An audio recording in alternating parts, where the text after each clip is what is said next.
You know, you watch Marcus in this last year or two, and it's just not looked like it was enjoyable. It's looked like it was a chore, and football can't be like that.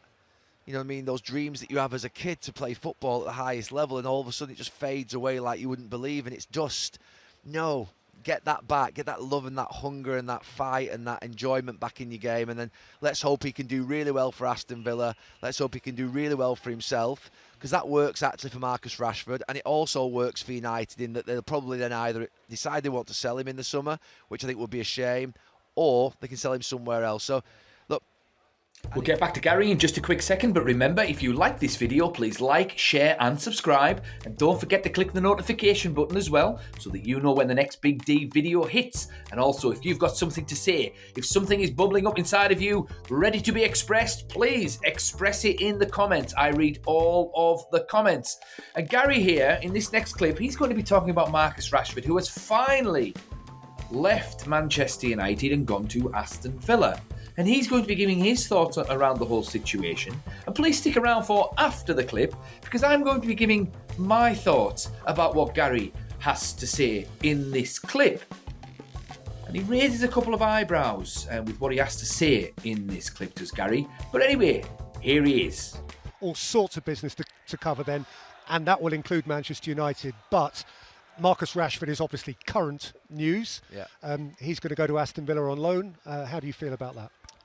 A number of emotions. I think tinge of sadness thinking of Marcus Rashford, an 8-9-year-old Manchester United academy player, given a big contract a couple of years ago, having scored 30 goals and being sort of right at the top of his game on and off the pitch. And then obviously the deterioration in the last couple of years have been alarming, to the point now whereby, I mean, it's an absolute must that he has to get out of Manchester United and Old Trafford. And I feel sad saying that. I never thought that a few weeks ago, let alone months ago. I thought when Ruben Amorim came in, we would see the, not resurgence of or re-emergence of Marcus Rashford, but I thought we'd see sort of like a clean slate. It's got 10 times worse under Ruben Amorim for Marcus Rashford than it was under Erik ten Hag, in the sense that some of the things that have been said by his manager have been absolutely brutal, and he's only been with him 5 or 6 weeks, and they're a stain on his character. So he needs to get out. He needs the freedom away from Old Trafford. He needs to spend time at another club. And in terms of his move, he's going to a team that are far better than Manchester United at this moment in time. I mean, I watched the United game earlier. It didn't surprise me. It was awful. But he's going to a far better football team that are in the Champions League, that are in the FA Cup, that are in with a shout of getting into the Champions League again. And the most important thing for me is that I think he'll be playing under a world-class coach. That's the most important thing. And I think what Marcus Rashford needs at this moment in time is instruction. Ordinarily, you might say, I want to go out on the pitch, son, and enjoy it. That's not Unai Emery. It's not what Marcus Rashford needs. He needs real instruction and direction and discipline in his game. This is where I want you when the ball's here. This is where I want you when the ball's over this side. This is when I want you to run forward. This is how you link. This is how you play. And he's going to have 4 or 5 months of one of the best coaches in Europe to work with. Any distraction that he may have needs to go. Any sort of fallout that he may have with Manchester United and thoughts about what's happened at the club need to go. He needs to just go and play football and enjoy playing football in a really good team, a great club with a fantastic manager. And they're the big pluses, because he's going to a better team, a better group of players, and a better coach at this moment in time. That's not being critical of Ruben Amorim, but Unai Emery is one of the very best, and I think that's really important. So it might not be the sort of sexy move that maybe many thought could happen. Maybe Barcelona was mentioned at one point, but it's a really good, solid move for him. And what he now needs to go and do is not necessarily go and prove Manchester United wrong, but if he goes and scores 8 to 10 goals in the last 15, 16 games of the season, and he does well for Aston Villa, you're now starting then to look at Old Trafford again, with the fact that McTominay has left and excelled, and Sancho's gone to Chelsea and he's doing a lot better than he was at Old Trafford. He's starting to now look at the fact that, is Old Trafford the problem? We know it has been a problem for players, but this would be further evidence of it. So, it's going to be a case of, this is going to play out in the next few months of Marcus Rashford's left Old Trafford, all of a sudden he's fantastic again, or Marcus Rashford is the problem because he can't play football very well at Aston Villa. There'll be nothing in between. And there's a lot to be said. Look, he's had an enormous amount of coverage in the last few months, Marcus Rashford, in the last couple of years. But when you're taking on the government and achieving the things that he did all those years ago, when you're scoring 30 goals in a season for the most famous club in the world, the most written about club in the world, when you're getting the big bucks and you're getting the 5-year deal on huge money, it also comes with the huge criticism, the huge scrutiny. You can't escape that. And I've said this before, this happened with all the great players that have played at United and at other clubs as well. You know, like Mbappe now at Real Madrid, he's got the spotlight heavily on him all the time because he's signed for one of the greatest clubs, or one of the greatest clubs in the world and greatest clubs in Spain, and the scrutiny is higher than it will have been in Paris. So the fact of the matter is, there is an element of Marcus now just enjoying his football. I really want him to succeed at Aston Villa. I want him to go and score a ton of goals for them. I want him to get that smile back on his face and love his football again. We just talked about Lewis Skelly, haven't we? And how enjoyable it is to watch him. You know, you watch Marcus in this last year or two and it's just not looked like it was enjoyable. It's looked like it was a chore. And football can't be like that. You know what I mean? Those dreams that you have as a kid to play football at the highest level, and all of a sudden it just fades away like you wouldn't believe. And it's just, no, get that back. Get that love and that hunger and that fight and that enjoyment back in your game. And then let's hope he can do really well for Aston Villa. Let's hope he can do really well for himself, because that works actually for Marcus Rashford. And it also works for United in that they'll probably then either decide they want to sell him in the summer, which I think would be a shame, or they can sell him somewhere else. So, look, I think it's the right move for both parties, and I think it's the right move in the sense that if he went to Barcelona, you'd be sort of, you know, there'd be a lot of glare and a lot of it. I think he's going to a solid dressing room, a solid club, a fantastic manager, and I think that's what he needs now, solid people around him. Oh, well, I mean, so Marcus Rashford's finally gone, and he's gone to Aston Villa. Okay, Aston Villa, fair enough. In terms of form, they are probably better than Manchester United at the moment. I mean, Man United are rubbish. Fair enough. But I still wouldn't say it's a step up. Not at all. It could suit Aston Villa. I mean, they play with wingers, and Marcus Rashford's a winger, so that might suit him. But, I mean, what Gary said there, he's going to go there and he's going to go somewhere and he's going to get instruction, because Marcus Rashford needs instruction. Well, what's Ruben Amorim been doing with him in training? Just ignoring him. He's been giving him instruction. He's been saying specifically, you need to put the effort in and do X, Y, and Z. And he hasn't been doing it properly, because if he was doing it properly, he'd be in the team. So I don't get it. I don't understand what Gary Neville's getting at there, and what Unai Emery, what a world-class manager. Okay, fair enough. I'm not going to dispute that. He's certainly a good manager. But to suggest that Unai Emery is going to, fix Marcus Rashford, well, that remains to be seen, because the issue is Marcus Rashford. It is Marcus Rashford. He needs to decide within himself that he is going to put the effort in and make the most of the God-given talent that he's got, because he hasn't been doing that for the past 2 years, which is why he's not playing for Manchester United anymore.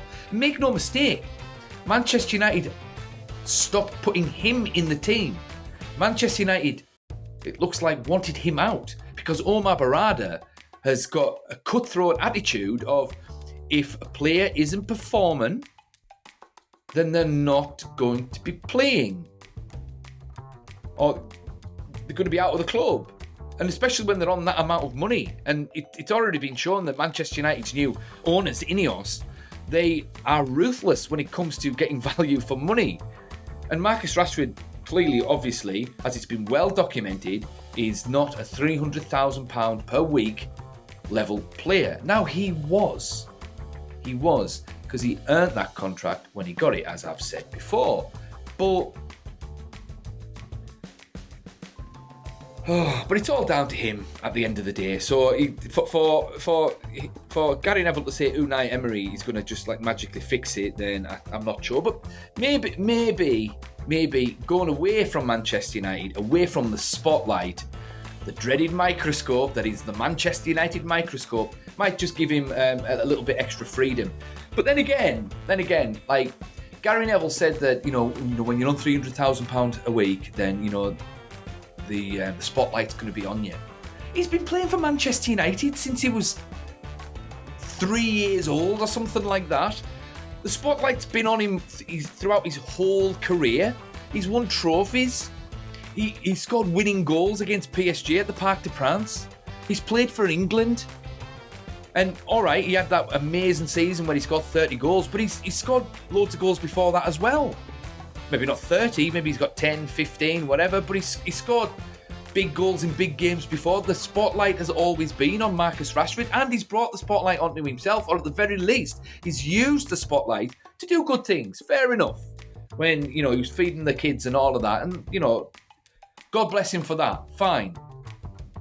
But something's happened with Marcus Rashford along the way there where it looks like from the outside, unless something's happened within his camp that we don't know about, but something's happened there where it's almost like he's reached a point where now I've made it. And he's just taken his foot off the pedal a little bit there.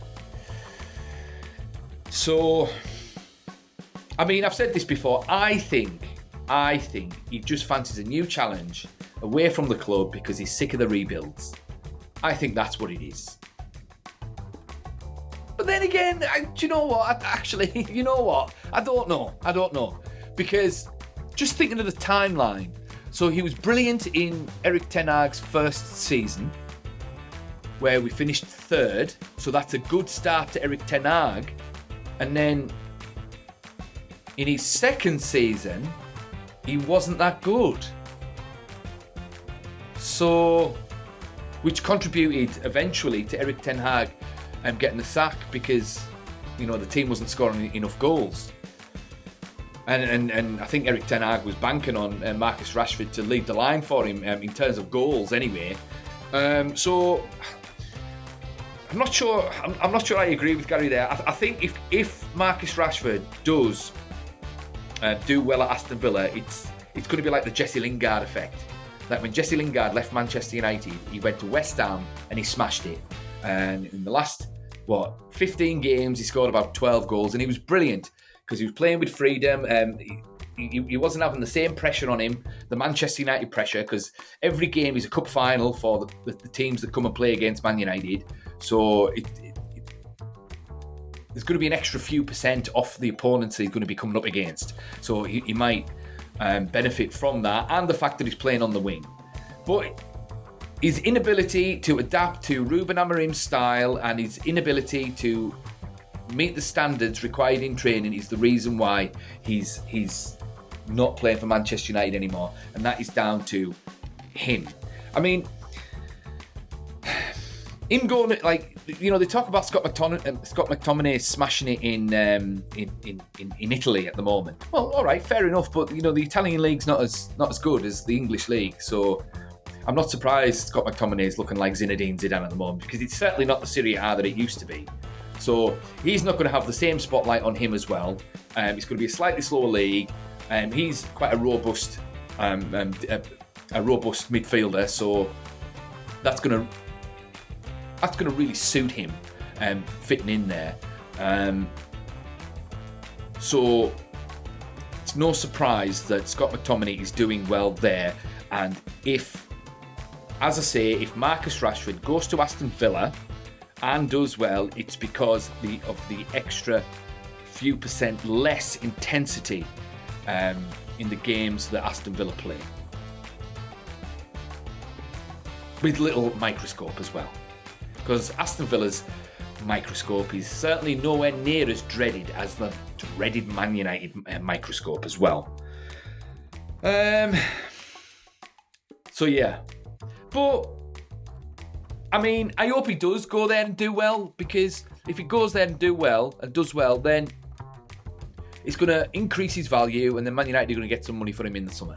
And then we can use that to purchase a goal scorer, because Manchester United are screaming out for a goal scorer, as proven in that Crystal Palace game that I watched yesterday. But I'll get to that another time.